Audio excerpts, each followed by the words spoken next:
Ad podcast. We have an exciting conversation for you guys today. The Kay Prince is in the house.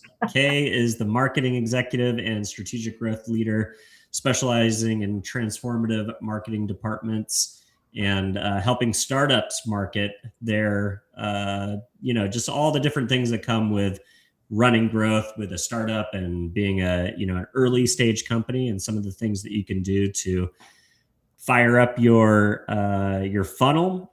With over a decade of experience, her work spans B2B growth strategy, performance marketing, martech, adtech, SaaS, gaming, and financial services.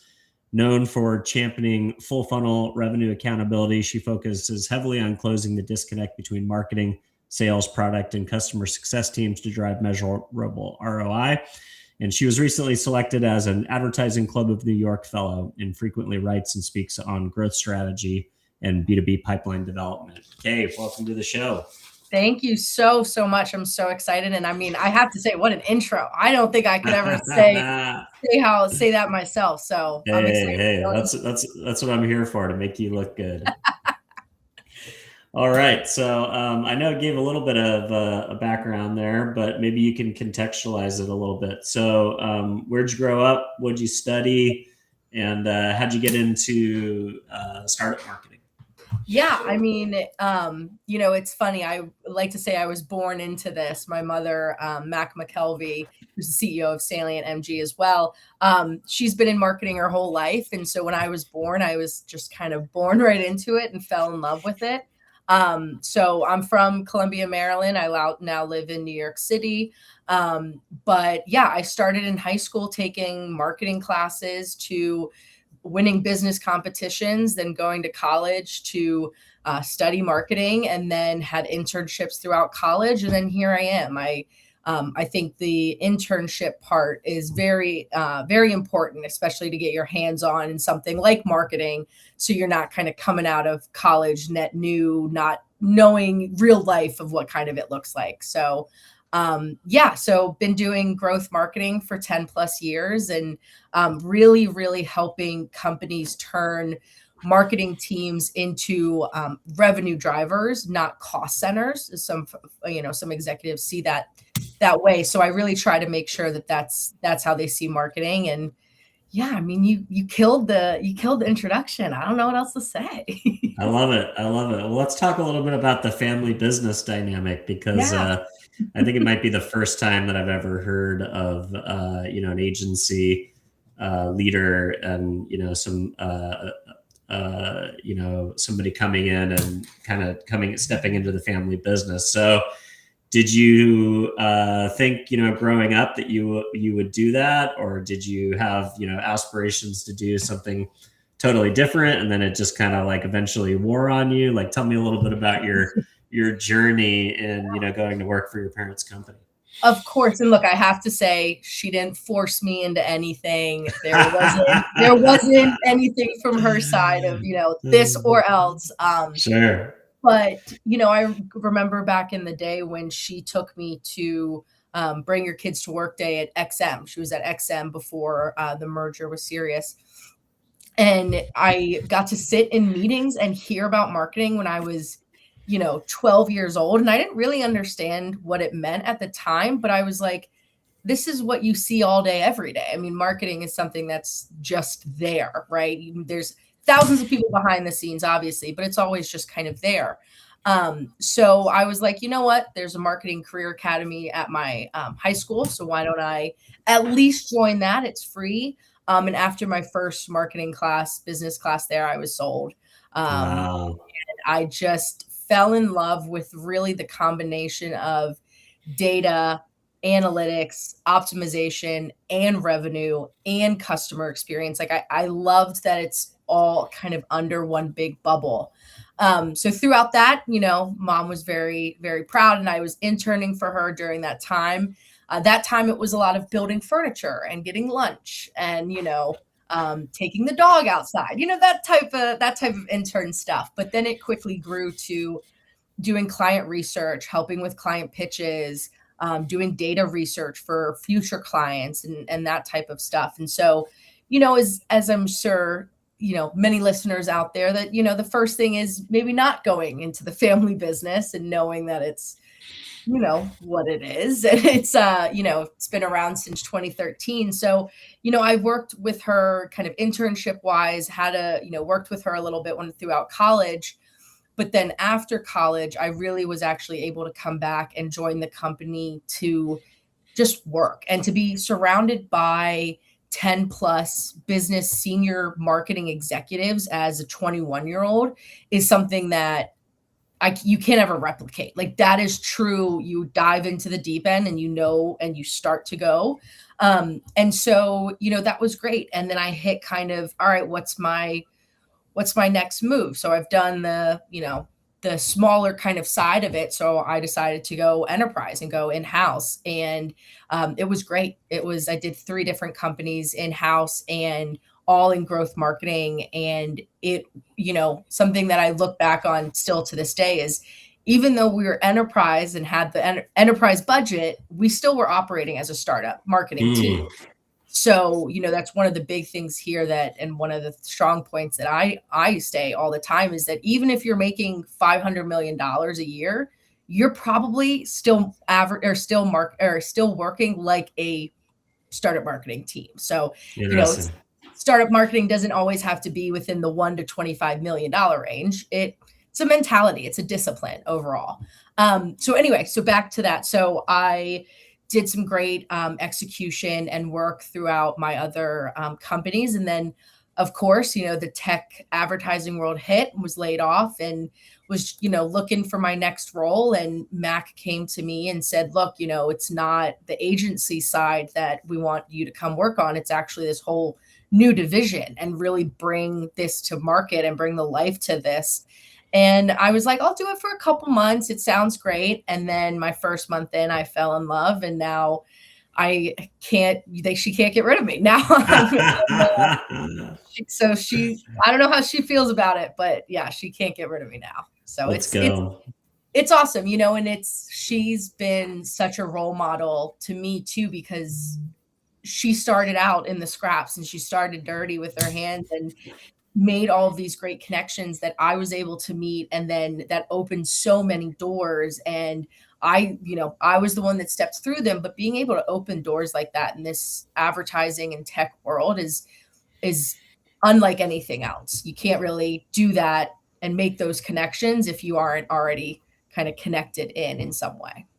Let's go. Well, I'm excited to talk to you because you guys play, in that, that in the arena in which I operate, which is the adtech, martech, publishing, data companies, and all of the creator economy, the entire ecosystem that kind of feeds in and powers the advertising industry from a tech perspective. So I'm curious to, peel back the onion with you. So when you start working with a client in that $1 to $25 million range, what do you think are the first, few tactics or channels or strategies that you should start executing on? What's the biggest bang for your buck when you're getting started as a B2B ad tech, martech company? Is it different for each one, or do you think there are some tried and true kind of first steps to get out there and have the most amount of impact with, like you said, startup budgets and ROI focused thinking? Yeah. I think the plain boring answer is it obviously depends, but really the number one thing is to understand where you are to date. Like if you're a founder, how do you see marketing? How do you see product? How do you see these types of things? And we're able to talk to the founders and the team to understand, okay, they want to go to market quicker than, let's say, client B. So client A, we're going to recommend more of a, go to market package and, that type of stuff. But, I don't want to be that boring, this is what we do kind of thing. But what I really want to hit home is that it doesn't matter if you're coming to the Startup Marketer or Salient as a startup, middle-sized enterprise. We always start the same of where are you to date? Are you and Mm. understanding the data behind that? And be honest, right? Like sometimes I know we don't want to really look at the numbers in depth, but this is where it's important. Look at your numbers, look at where your goals are and what is your board expecting? What is your founder expecting? And we've started to realize there's a lot of, I'll say, disconnect really with the founder and marketing relationship, right? Because founders don't know really when to bring marketing in. Marketing doesn't really know how to talk to the founders besides saying, give me more money. So it's really just educating to both of those groups on you have to talk the same language. At the beginning of the day, if you're not doing that, then you're not going to succeed in a marketing way or even in a growth way specifically. So it's really, again, about where are you to date and what is the one next step that the founder wants to see. And that helps us and helps, this is where the community part of our company comes in is, okay, great. This is what your next step is. Then we're coming here and saying, look, we will give you this tool and this data and this operating system. We just launched a AI toolkit. So we send them an AI toolkit that helps them get started with AI. And, if you're a founder of startup, you get, there's different tracks there. But, I'm kind of talking in circles here, but it really, really comes down to where are you today and what are your goals? Tell me a little bit about why have separate brands? Why have Salient MG and Startup Marketer as two separate brands? And what was it about that decision that made it, something? Because when you split your brand, you're now communicating and messaging for two different companies or at least two different brands. But what was the reasoning for having those two distinct units within the company? Yeah, absolutely. So Salient is kind of our agency side, right? So Salient MG and that team focuses on exactly what you asked, is figuring out how to bring brands to market, where you are, what is your go-to-market strategy, all of that. And then we started to realize the team within Salient is startup marketers. We've done it for 12 plus years.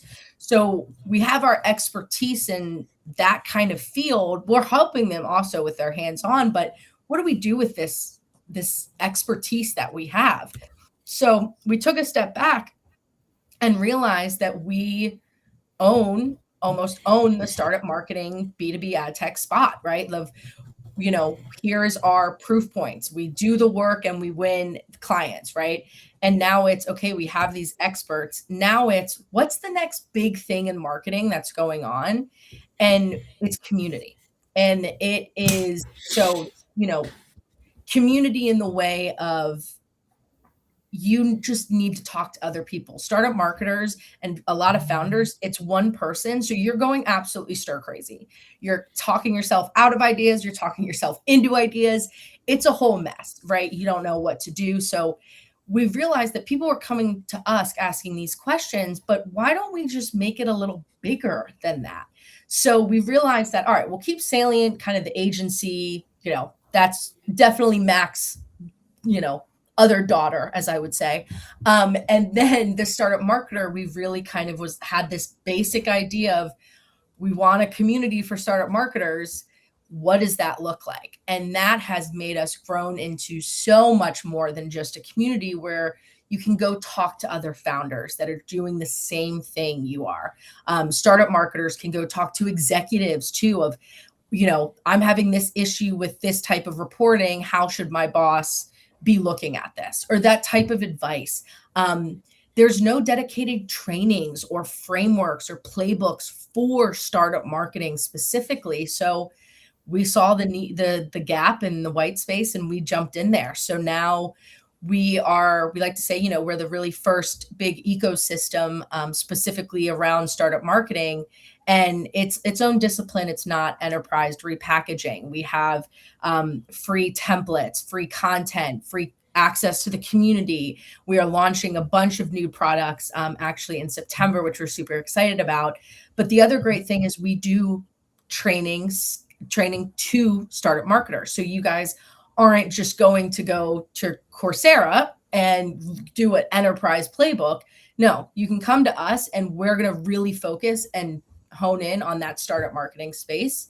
And we've seen just it explode of growth of new members, but also people in our ecosystem overall, and people wanting to learn more. So that's kind of really where that split went. And look, a lot of B2B companies advertise the same. It's like, we need this brand color and this square of this size of this tone, like all of those very, very in the box stuff. So that's what Salient sticks to. But there's the startup marketer. We've brought this thing to life. We have so much fun with it. Our mascot's an octopus because startup marketers are wearing 18 different hats. And so we bring her to life. Like I don't want other people feeling like we're just advertising to them. We're really just talking to them. And so that's where the fun and different kind of brands also play in. I love it. I love the idea of building a community, to unlock value between all these startups, because I think, like you said, the biggest challenge, especially for startups, especially for early stage companies, whether they've raised money or not, like you said, the early days can be lonely. You're either working from home or maybe you're in a WeWork, not talking to anybody. Oh, yeah. Or in a co-working space, co-working spaces can be a lot of fun from the perspective of like, getting up, putting on your clothes, going to a professional setting and having like the energy, but some do a better job than others of building real community. But a lot of times it can be just as isolating going to a co-work as it can be, as working from home. So I love the idea of giving startup marketers a place to build community, share learnings, ask each other questions. And that's the big thing too that you hit on, right? Mm-hmm. Is sharing the learnings. I mean, I think we just did some research where it's about 15,000 different marketing tools. If you're coming in to become a startup, you have no idea where to start with that. And tools just in general are terrifying to think about and expensive to think about. So it's also like, here's our real world experience of what we recommend you doing at each stage. Your early stage, you don't need to be worrying about a prospecting tool. Your early stage, you need to be worried about brand messaging and your creatives and that type of stuff. So we're not only also just bucketing all startups into one bucket, we're also separating these startups into different stages, because we want to be there from your early stage to then when you graduate and you're like, all right, thank you, startup marketers. I got this now. Like, I feel good. And so we're not only there from a community standpoint, but from an educational and awareness standpoint as well. Tactically, how do you link the community to get together? How do they, how do they talk to each other? Is it through like a Slack group, or do you have something proprietary? But how do you build that community? Yeah, so we're on a community platform right now, and so it's great because it takes it up a level from Slack, and it takes it a level less than like a social media platform. So when you first kind of log into our community, you're welcomed into our hub, right? Which is where everybody is. And we're talking to people all day, every day of, this meme, or this ad was so funny, or I can't believe it's Monday, what's going on? And then we have another kind of group chat, right? So think of them as Slack channels. So we have that kind of fun, hey, we know you're working 87 hours a week. Just come here and take a deep breath. We don't need you to stress anymore. And then we have a whole other channel where we're talking about the industry. What's going on? What are new reports that are people saying? What is exciting the startup marketing community now? What are some results that our community members have seen? We want to hear their success stories. We want to be just as a partner with them as they are with us. It's a two-way streak here. And it's, if our community members aren't getting what they want, then we don't have a company.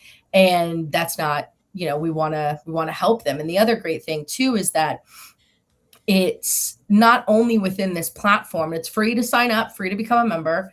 In the platform, you will also find these trainings, these templates, the AI toolkit that I just mentioned that we just launched. You can purchase stuff in there. So it's not only just the community messaging standpoint from there, but it also houses everything else for us. And I know that a lot of members in our community, they DM each other. You can talk back and forth privately. You can follow one another. You get badges for being active and communicating with other people. And, it just is bringing another life to B2B and to startups in general of you guys aren't alone. And this isn't just a tactic. This is a discipline, and we're here for you. And it's built, the whole thing again it's built for startup marketers by us startup marketers. I love it. So you've got these community threads that then kind of branch off into more specific topics. And then you've got training modules, and you've got gamification to reward people for being active. Sounds super cool. A big component of, post-pandemic is like taking the URL to the IRL. A lot of people are out there spending time in the real world and trying to get together in person. Are you guys thinking about places that you can kind of show up in the real world to bring physical community to, this digital community that you guys have built? Be curious how you guys are blending the real world aspect into it. Yeah. And speaking kind of on the events too, we do a live event every week virtually, Nice. where we bring in either a senior executive to talk about a topic. A company can come in and sponsor and come talk about their product. So we have a lot of different things like that. But with regarding I don't want to say real life, in real life, I'll say that. Sure. We've already started making our presence. So we were at Possible previously, more so there as let's just see where the startups kind of are going. And we want to be at the forefront, especially with Possible and all of these other big tent poles of, startups are where it's at, and startups are the next generation. And again, even if you're, an enterprise company, there is still startup marketing tactics that or disciplines that you are still implementing. So we really got to feel what that was like at Possible. And again, that was our first kind of taste of the tentpole activities. We took it up a notch and actually was at Cannes this year, which was one hot week. I will say that. Right. And that was awesome because we were able to really start to introduce the startup marketer as not only, the community, but also an authoritative voice of the startup marketer community. I was there, I hosted a session, we had some panels going on, and that really opened our eyes to what we could do in real life. And so now what we're doing is we're going to be bringing some fun things to Advertising Week.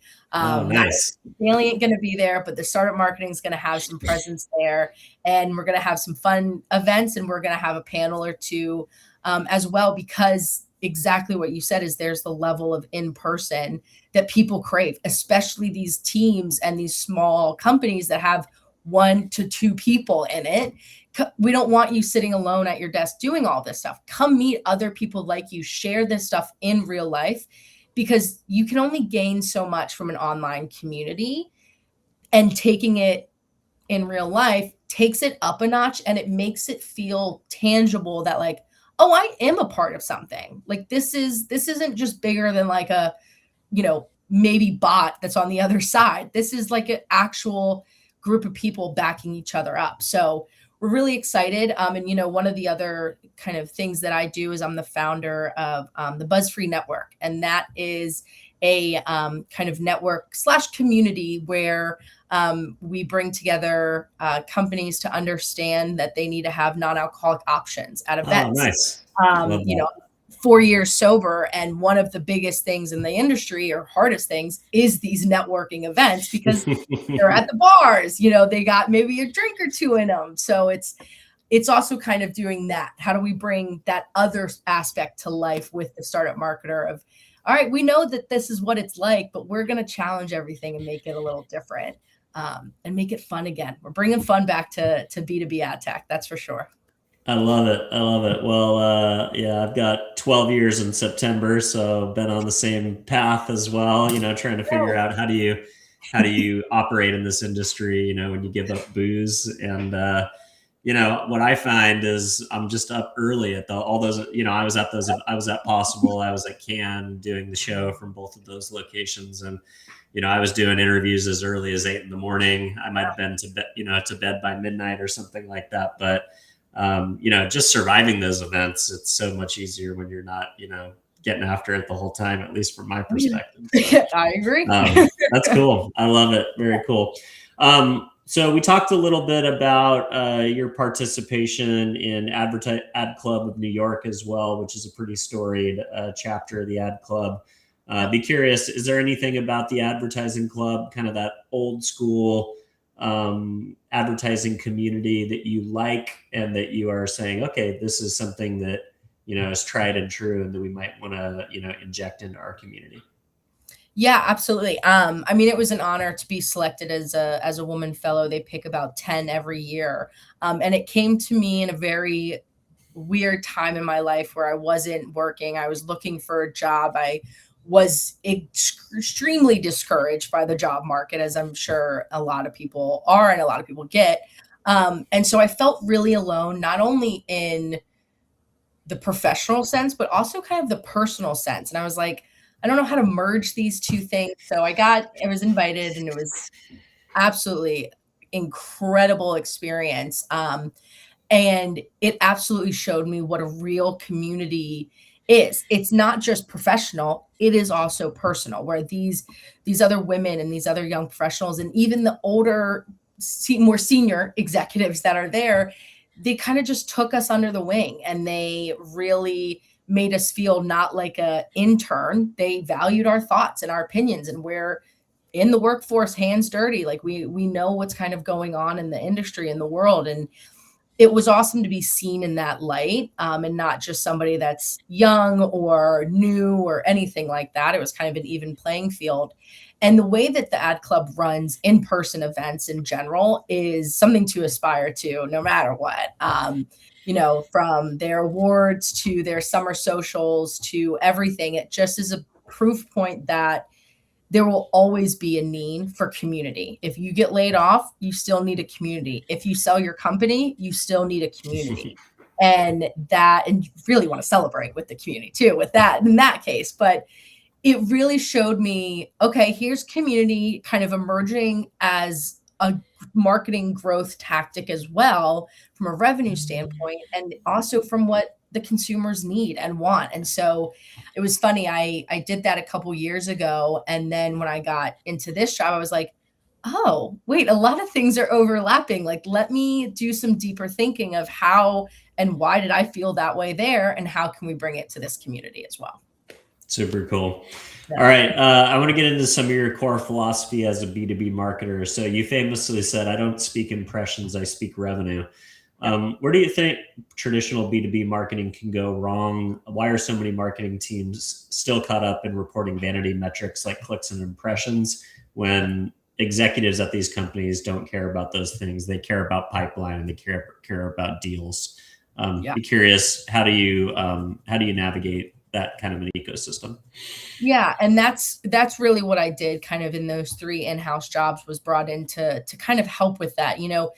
One of my biggest beliefs is that, especially as a marketer, I want to know the impressions. I want to know the clicks, but my boss doesn't need to know that. Their boss doesn't need to know that. Their board definitely doesn't need to know that, because they don't care about that. Right. And so there's that, right, of like, yes, you need it because it informs your marketing strategy. That helps at the end of the day, but definitely not metrics that you should be reporting to any of your bosses. I mean, even if it's a paid media campaign and you got 12 million impressions, great. What came from that? That's what they want to know. So it's also, how do you pull the string from that impression to a closed deal? And mapping out that journey is really important for someone like a founder or board to see if, okay, we ran this campaign, which generated these impressions, great. These clicks, great. But then it turns into, they became a lead. Okay, sales reached out, they became qualified. Awesome. Then they turned into either closed won or closed lost, but we can back all of that up into that one campaign. That's what they want to see. They don't want to see this campaign got this, this, and this. They want to see how we're marketing, bringing in the leads and then converting them and then going to sales, those types of things. And that's why it is so, so important for marketing teams to be hand in hand with sales, customer success, product, because if marketing is only measuring these vanity metrics too, they're losing sight of the bigger picture of what is the person's journey? How does the consumer interact with us? They don't see that whole line. They only see, bits and pieces of it. So I definitely come in off the bat and look, it's definitely a little bit of a structure, not change, but enhancement, as I would say, right? Let's become friends with sales. It's always sales versus marketing. It needs to be sales and marketing. We know this. And so it's putting some egos down. It's putting some old ways down and realizing that, look, if sales is succeeding, marketing succeeding, customer success is succeeding, it's all one big thing. So I don't speak in impressions, and you'll never hear me talk about, besides, explaining this, you'll never hear me talk about, oh, this campaign got this and, it went viral. Cool. That's awesome. And that's cool for a lot of B2C companies where, you're Kit Kat and you went viral for something awesome. That's something that they probably want to report to. But if we created a campaign and it went viral, again, they don't care. And especially when we're talking about marketing budgets and fighting for your budget, fighting for more budget, which marketers are always trying to do. If you can't speak your boss's language, not only just generally, but also in revenue numbers, then you're never going to get a bigger budget. You're never going to, get what you want because you're not showcasing what's going on. So I think a lot of it stems too from, I think a lot of senior executives have been in this industry for a while, and that's what used to be important.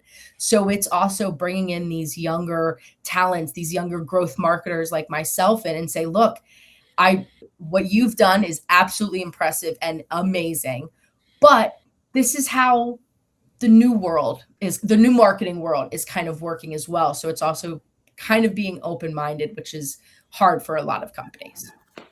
For sure. No. For founders or CMOs that want to transition their marketing team from a cost center to a revenue generating engine, Yep. What would you say step one of that operational overhaul would look like? Is the understanding where you are to date with the other teams in the company. Are you talking going back to those silos that you were just talking about?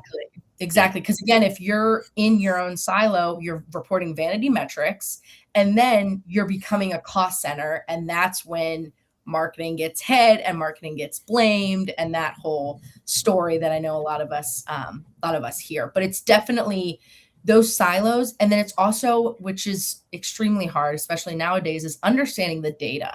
You have 18 million channels. Great. How do you take specific metrics from those different channels to piece a full picture together of impression to website visit to form fill to meeting to proposal sent to closed one? How do you pull that together? And that's marketing's job to really, really showcase and enhance. Working with high growth tech companies and startups at both Salient and the Startup Marketer, what's the most common growth marketing mistake that you see early stage teams make when they're trying to scale too fast? Is these vanity metrics. They're focused on, let's get in front of people. Let's get in front of, I don't care how many people, and I don't care how, we need it quick. It's not about the quality, especially with startups and these teams that have lower budget. It is about quality, not quantity. And that also is a little bit of a mind shift change for some older executives, because they would be like, we brought 800 leads in, done. And they're fantastic. But now we brought in 20 leads really out of those 800. So it's kind of understanding that as well. Let's also talk about the idea of brand versus performance marketing. This is pretty common in the consumer world, talking about like, hey, how much do you need to focus on lower funnel versus upper funnel? But I feel like in B2B and ad tech, you can kind of see similar issues. You talk about places like Possible or Can, and not just when like, especially at these giant events, there's a lot of people vetting for client attention, whether it's media agencies or the brand marketers. And a lot of these companies, they're hard to understand what their names are. Their websites don't make any sense. Everything is like AI gobbledygook now. Yep. Like every website looks the same. Oh, you know it. And I have to look at them all because I'm always vetting these inbound pitches from PR firms. Like, do I want to talk to these guys right away, or do I want to talk to them in 3 months?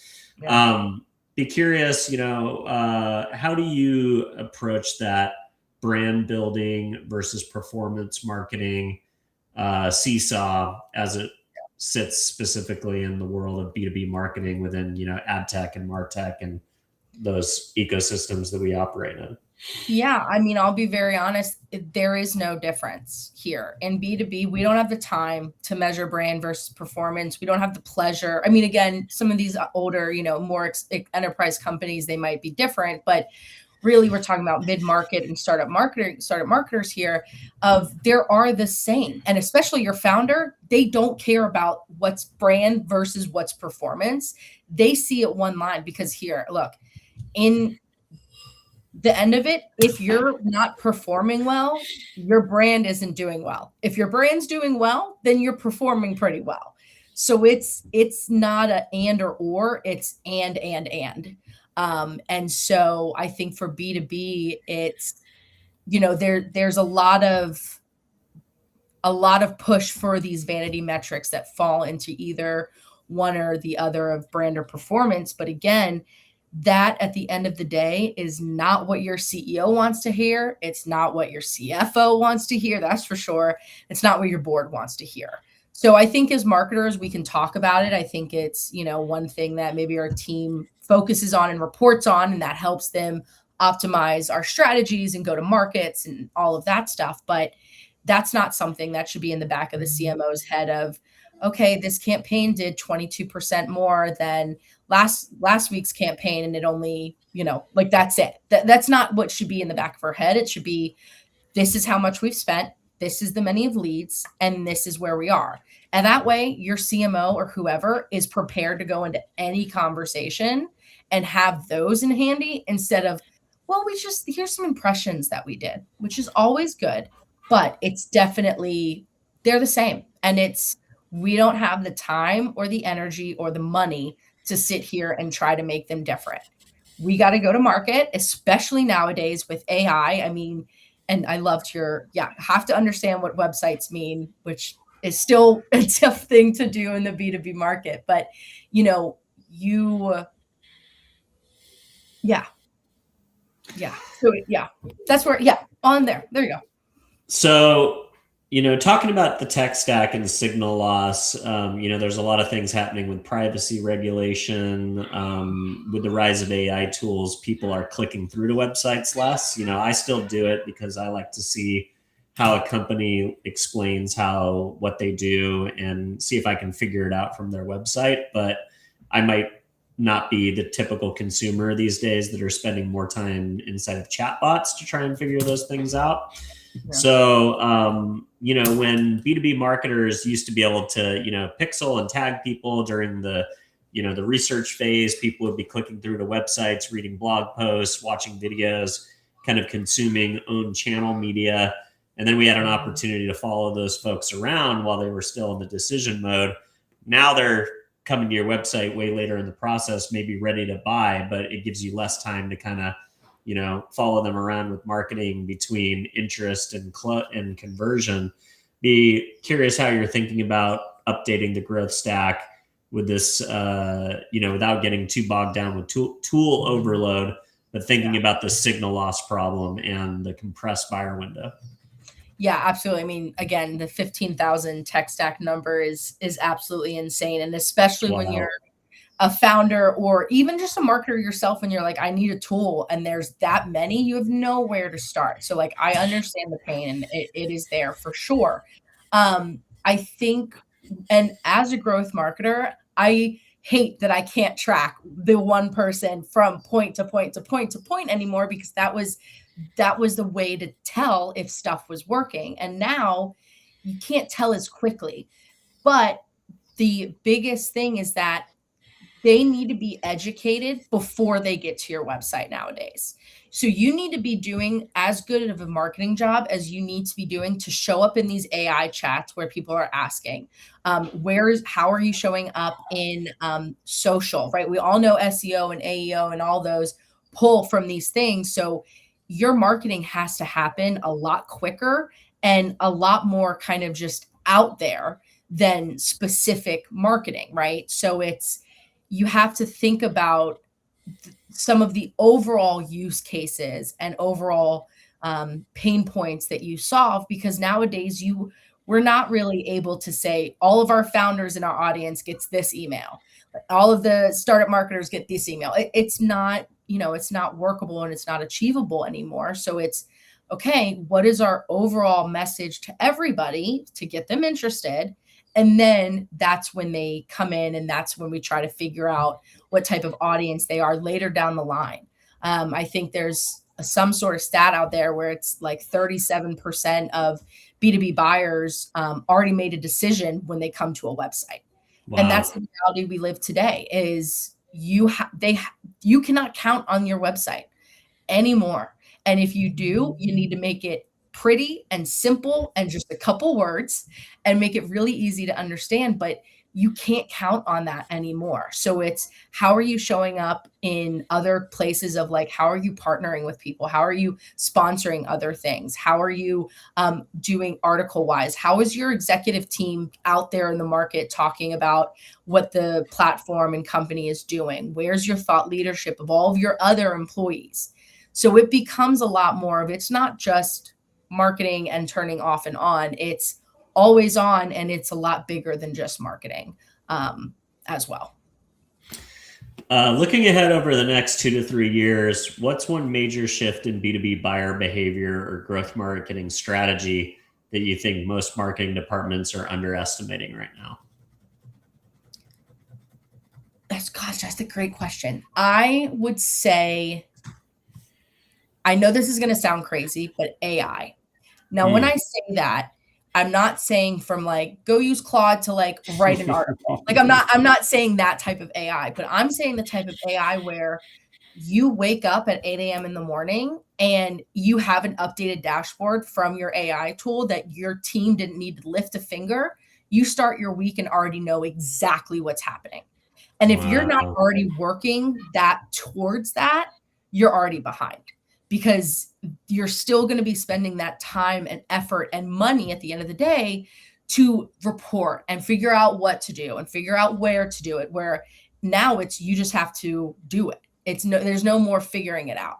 You have to do it, and you have to get to market. You got to test and test and test and fail and fail and fail. Right.